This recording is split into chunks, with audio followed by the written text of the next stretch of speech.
السلام علیکم ورحمۃ اللہ وبرکاتہ۔ الحمد للہ وکفى وسلام علی عباده الذین اصطفى، اما بعد، اعوذ باللہ من الشیطان الرجیم، بسم اللہ الرحمن الرحیم، ولا تحنوا ولا تحزنوا وانتم الاعلون ان کنتم مؤمنین، صدق اللہ العظیم۔ آج کے اس پرفتن دور میں عالم اسلام کے مسلمانوں کی حالت نہایت ہی افسوسناک علم انگیز ہوتی جا رہی ہے۔ ہر طرف سے اہل اسلام پر یلغار ہو رہی ہے۔ کہیں مسلمانوں کو ملک بدر کرنے کی پلاننگ ہو رہی ہے تو کہیں ہماری اقدار و روایات تاریخی اثاثے کو مخدوش کرنے کی ناپاک کوششیں کی جا رہی ہیں۔ فرقہ پرست طاقتیں مسلمانوں کو غلامی و محکومی کی ذلت آمیز آہنی زنجیروں میں جکڑنے کے لیے پہنچا ہے، اور مسلمان زندگی کے ہر شعبے میں تنزل و انحطاط کا شکار ہے۔ ذرا سوچو تو صحیح، ایسا کیوں ہوا؟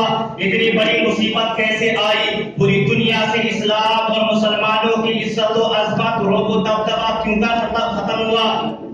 کل تک وہ مسلمان جن سے قیصر و کسریٰ جیسی طاقتیں لرزتی تھی، کل تک وہ مسلمان جنہوں نے کافروں کی ہزارہ مسلح فوجوں کو شکست فاش دی تھی، وہ مسلمان جو سمندر میں گھوڑے ڈال کر کہتے تھے دشت تو دشت ہے دریا بھی نہ چھوڑے ہم نے، بحر ظلمات میں دوڑا دیے گھوڑے ہم نے، وہ کبھی میدان کارزار میں یہ کہتے ہوئے اپنی جان قربان کر دیتے تھے، بے قدر کود پڑا آتش نمرود میں عشق، عقل ہے محو تماشائے نبی بام ابھی، تک تو عیسائی یہودی جو ہمارے تلواروں کے سائے میں رہا کرتے تھے، مسلمانوں کیا ہوا؟ آج وہ بھی ہم پر شیر ہو گئے؟ نہیں، ایسا بالکل نہیں ہے۔ کیا افراد کی کمی ہے؟ وسائل کی کمی ہے؟ دولت کی کمی ہے؟ اگر افرادی اعتبار سے دیکھا جائے تو مسلمانوں کی تعداد تقریباً 2 ارب کے قریب ہے، اور وسائل کے اعتبار سے دیکھا جائے تو پیٹرول جیسے سیارات اور معدنیات کی ذخائر زیادہ تر اسلامی ممالک میں ہے، اور مالی اعتبار سے دیکھا جائے تو اقوام عالم میں مسلمان کہیں زیادہ مالدار ہیں، لیکن ان تمام باتوں کے باوجود مسلمان مغلوب و مقہور کیوں ہیں؟ گواہی ہم نے جو اسلاف سے میراث پائی تھی، سوریا سے زمین پر آسمان نے ہم کو دے مارا۔ عالم اسلام کے مسلمانوں کی حالت اگر یہی رہی تو نامعلوم کتنے چنگیز پیدا ہوں گے، تاشقند سمرقند بخارا جلائیں گے۔ اگر ہم نے اپنی حالت نہ بدلی تو نامعلوم کتنے ہلاکو پیدا ہوں گے جو بغداد کو تباہ و برباد کریں گے۔ اگر ہمارے اندر تبدیلی نہ آئی تو نامعلوم کتنے اسپین بنیں گے۔ اگر ہم میں انقلاب نہ آیا تو نامعلوم کتنے فلسطین بن جائیں گے۔ اگر ہم سوتے رہے کتنے شہروں کو گجرات، مظفر نگر اور بھاگلپور بنا دیا جائے گا۔ اگر ہم راہ راست پر نہ آئے تو نامعلوم کتنی مسجدوں کو بابری مسجد کی طرح مسمار و شہید کر دیا جائے گا۔ عالم اسلام کی ماؤں کے ہر کوکھ سے جنم لینے والا بچہ بچہ یہ کہہ رہا ہے، اے خدا کہ ہمارے لیے کوئی خالد بن ولید نہیں آئے گا جنہوں نے شام و عراق کو فتح کیا تھا؟ کیا اس سفید ٹیپی پر کوئی طارق بن زیاد، موسیٰ بن نصیر نہیں جنم لے گا جنہوں نے اسپین کے فتح کا دروازہ کھولا؟ کیا کوئی محمد بن قاسم نہیں آئے گا جنہوں نے راجہ طاہر کو لوہے کے چڑے چبوائے تھے؟ کیا اس دھرتی پر صلاح الدین ایوبی نہیں پیدا ہوگا جنہوں نے بیت المقدس کی گود کو سردوں کے لیے خالی کرایا تھا؟ کانپتا ہے دل تیرا اندیش ہے طوفان سے، کیا نا خدا تو، بحر تو، کشتی بھی تو، ساحل بھی تو۔ ملت اسلامیہ کے پاس بانو تاریخ گواہ ہے، قومی مسلم کی روش دیگر اقوام سے مختلف رہی ہے۔ ماضی کا ایک ایک ورق گواہی دیتا ہے کہ اس پر سنگین سے سنگین حالت آئے، تلخ سے تلخ ادوار آئے، نازک سے نازک مرحلے آئے، ظلم ستم کی آندیاں چلی، جبر و تشدد کے طوفان آئے، وحشت و بربریت کے سیلاب آئے، مگر یہ جاباز قوم تاریخ کے کسی بھی دور میں طاغوتی جماعتوں سے مرغوب و متاثر نہیں ہوئی،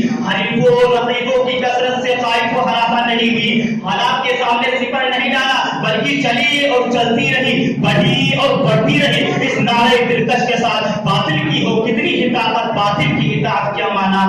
باطل کی ہو کتنی ہی طاقت، باطل کی اطاعت کیا مانا؟ ایمان پہ فدا ہو جاتے ہیں جو صاحب ایمان ہوتے ہیں۔ اسلام کے پاس بانو تاریخ گواہ ہے۔ خلیفہ عبد الحمید کی غیر معمولی حمیت سے سبق حاصل کرو۔ 19ویں صدی کے اواخر میں جب یہودیوں کا وفد خلیفہ سے ملنے آتا تو کہتا ہے اگر تم بیت المقدس کا علاقہ فلسطین ہمارے زیر نگی کر دو تو ہم 70 کے سارے قرضے چکائیں گے اور کئی سو ٹن سونے سے مالا مال کر دیں گے۔ انہوں نے ایسا جواب دیا جسے تاریخ کبھی فراموش نہیں کر سکتی۔ خلیفہ اپنے پاؤں کی مٹی کرید کر کہتے ہیں اگر تم ساری دولت کے بدلے ذرا سی بھی مٹی مانگو گے تو ہم وہ بھی نہیں دیں گے۔ اسلام کے پسندو، تم انقلابی امت ہو، تم نے ہر دور میں حالات کا رخ موڑا ہے، اپنی طاقت کا لوہا منوایا ہے، تم چاہو تو حالات کا موڑ سکتے ہو، اس لیے خدا کا یہ نظام ہے، ان اللہ لا یغیر ما بقوم حتی یغیر ما بانفسہم۔ خدا نے آج تک اس قوم کی حالت نہیں بدلی، نہ وہ جس کو خیال خود اپنی حالت کے بدلنے کا۔ برادران ملت، وہ ممالک جو تبو بالا کر دیے گئے وہ ہمارے اپنے تھے، جو سلطنتیں زیر و زبر کر دی گئی وہ ہماری اپنی تھی۔ قوم کی وہ سجیلے باقی نوجوان جن کے لہو سے دیگے باطل نے پیاس بجھائی وہ ہمارا اپنا لہو تھا۔ جن نوجوانوں کو دشت یتیمی کی طرف بھاگ دیا گیا وہ ہماری ہی ملت کے چشم و چراغ تھے۔